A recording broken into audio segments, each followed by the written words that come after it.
महाराष्ट्राची चेरापुंजी म्हणून ओळख असलेल्या आंबोलीत यावर्षी आतापर्यंत 3,450 मिलीमीटर पावसाची नोंद झाली आहे.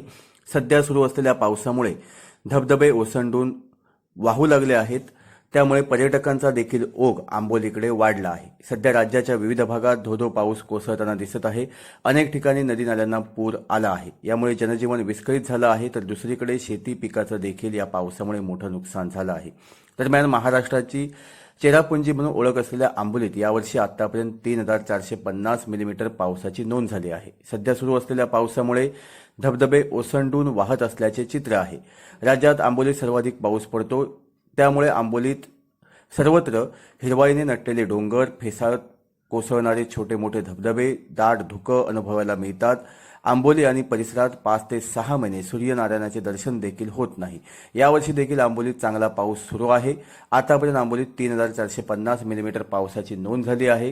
त्यामुळे येथील धबधबे ओसंडून वाहत असल्याचे चित्र आहे. आंबोलीत महाराष्ट्राची चेरापुंजी असं म्हटलं जातं.